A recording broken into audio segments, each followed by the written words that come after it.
నమస్కారం ప్రజలారా. మనం ఈరోజు తమిళనాడు రాజకీయాల గురించి మాట్లాడదాం ప్రజలారా. ఎందుకంటే మనకు అన్నకున్నంత విషయ పరిజ్ఞానం లేకపోయినా మరి మన అన్నకున్నంత దమాకు మనకు సరే అది అందరికీ రాదు, మరి అందరూ కూడా మాత్రం వేసుకోలేరు. సరే మనకు తమిళనాడు రాజకీయాల గురించి ఎందుకు లేదు సీమరాజు అని మీరు అనుకోవచ్చు. మనం అన్నను ప్రధానమంత్రిని చేసుకోవాలా అని అనుకొని మనం అన్నను ప్రధాని చేసుకునే దిశగా ఆ లక్ష్యంగా మనం ముందుకు పోతున్నాం. కాబట్టి ఖచ్చితంగా అన్ని రాష్ట్రాలలో ఉండేటువంటి రాజకీయ పార్టీలతో మరి మనకు సంబంధాలు కావాలా.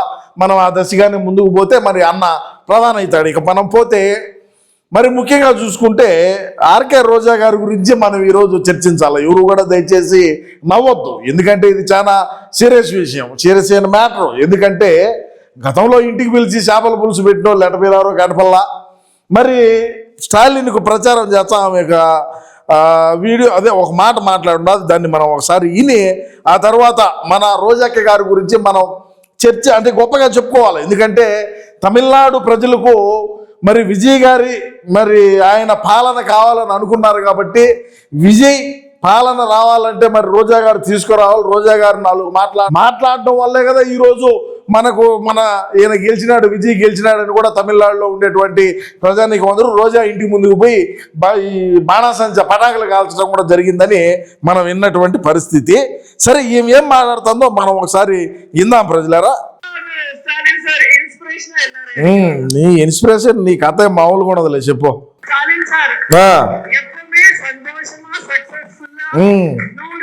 ఆ మాట అన్నప్పుడే పోయినాడు. ఇంకా ఏడాది నువ్వు ఏ రోజైతే సక్సెస్ఫుల్గా 100 ఏళ్ళు ఉండాలని ఎప్పుడైతే నువ్వు అన్నావో ఆ బుద్ధే పోయినాడు. ఆ రోజే ఆ నిమిషంలోనే పోయినాడమ్మా, చెప్పు. సరే ఇప్పుడు సీమరాజా ఎందుకు మాట్లాడుతున్నావు ఇదంతా అని మీరు అనొచ్చు ప్రజలారా. మనం అన్నను ప్రధానమంత్రిని చేసుకునే లక్ష్యంగా మనం ముందుకు పోతున్నాం. కాబట్టి మరి ఆర్కే రోజా గారి పాదం ఎటువంటి పాదం అనేది ఒకసారి మీరు ఆలోచన చేయండి. ఎందుకంటే గతంలో ఆమె మద్దతు ఇచ్చినటువంటి వ్యక్తులందరూ మరి ఆమె చేత్తో చేపలు పులుసేసిన వ్యక్తులు మరి ఈరోజు డిఎంకే స్టాలిన్ దగ్గరికి పోయి స్టాలిన్కు ఎక్కడెక్కడైతే ఏమో ప్రచారాలు చేసిందో ఆడ కంటికి కనబడకుండా పోయినటువంటి పరిస్థితి. మరి అదేవిధంగా చూసుకుంటే ఏమైనా పక్కన పెట్టుకొని మనం ఏ విధంగా ముందుకు పోవాలనేది ఒకసారి ఆలోచన చేయండి. గతంలో మరి పెద్ద ఆయన రాజశేఖర రెడ్డి గారు మరి రచ్చబండకు వచ్చా ఏ బండగాడిపోయినాడో ఒకసారి మనం ఆలోచన చేయాల్సినటువంటి పరిస్థితి. ఆ తర్వాత మరి జగనన్న దగ్గరికి పోయింది.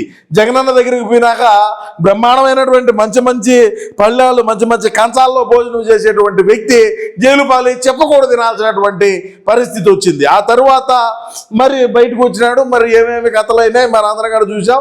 ఆ తర్వాత మరి సినాయన నటం పెట్టుకొని మరి రకరకాలుగా మరి ఎన్నెన్నో అవకాశాలని మనం చెప్పుకొని ఆ తర్వాత మనం వచ్చాడు 151 సీట్లతో అధికారంలోకి వచ్చినా మళ్ళా రోజా గారు ఈ మంత్రి అయిన తర్వాత మరి ఏదైతే క్రికెట్ టీంలు గెలిచాలంటాం మరి అవి ఎట్టపోయినాయో మరి దశ లేకుండా పోయినాయి. మరి అదేవిధంగా చూసుకుంటే మరి నగిరికి కేసీఆర్ గారు రావటం, ఏమే స్వయంగా నేనే చేపల పులుసు వండి పెట్టానని చెప్పడం, ఖచ్చితంగా కేసీఆర్ గారే మరి తెలంగాణలో గెలుచాడంటాం. మరి కేసీఆర్ గారు ఫామ్ హౌస్కి పరిమితం అవడం మనందరం కూడా చూసినాం. మరి మొన్నటి రోజున తమిళనాడులో జరిగినటువంటి ఎన్నికల ప్రచారంలో భాగంగా స్టాలిన్కు ఏమి మద్దతుగా పోయి ఏ విధంగా ఏమో ప్రచారాలు చేసింది, ఏ విధంగా అక్కడ ఏమో మాట్లాడింది. ఆ మాటలు మాట్లాడిన తర్వాత విజయ్ గారి అభిమానులు విజయ్ గారికి సంబంధించినటువంటి వ్యక్తులందరూ కూడా మనకి ఇబ్బంది లేదు, ఖచ్చితంగా మనం గెలుస్తూ ఉన్నాం, విజయ్ గారు సీఎం అవుతా ఉన్నాడు, ఇబ్బంది ఏం లేదు, మనకే గెలుపు. ఎందుకు అని అంటే వాళ్ళకి అర్థమైపోయిందంట. ఎందుకంటే ఒరే రోజా గారి చరిత్ర, రోజా గారి పాదం మామూలు పాదం కాదు. ఆమె స్టాలిన్కు మద్దతుగా ప్రచారం చేస్తుంది, స్టాలిన్ గెలిచాలంటుంది. కాబట్టి మనం గెలిచిపోయినాం, విజయ్ గారు గెలిచినారని వాళ్ళు ఆ రోజే సంబరాలు చేసుకున్నటువంటి పరిస్థితి అని కూడా మనకు కొంతమంది అంతే ఉంటారు కదబ్బా, ఎవరో ఒకరు మరి ఉంటారు.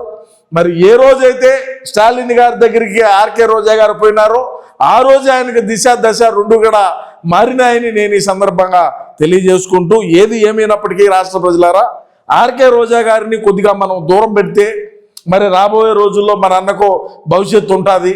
మరి ఎందుకంటే 151 నుంచి మనకు 11 స్థానాలకు పడిపోయినామంటే ఈ రోజా గారి మాటలు, రోజా గారి చేష్టలు అని కూడా చెప్తా ఉన్నారు కొంతమంది. అయినా మనం పట్టించుకోము. ఏది ఏమైనప్పటికీ రాబోయే రోజుల్లో మనకు ఇటాటి ఐరన్లీగులు ఎంతమంది ఉన్నా కూడా మనం అన్నను ప్రధానమంత్రిని చేసుకునే తీరుతాం. చేసుకున్న తర్వాతనే మళ్ళీ మనం మరింత ముందుకు సాగించామని కూడా నేను ఈ సందర్భంగా తెలియజేసుకుంటూ, ఆర్కే రోజా స్టాలిన్కు మద్దతుగా పోయి ప్రచారం చేసిన తర్వాత వచ్చినటువంటి ఫలితాలపైన మీ యొక్క అమూల్యమైన అభిప్రాయాన్ని తప్పకుండా కామెంట్ రూపంలో తెలియజేయండి ప్రజలారా. నమస్కారం.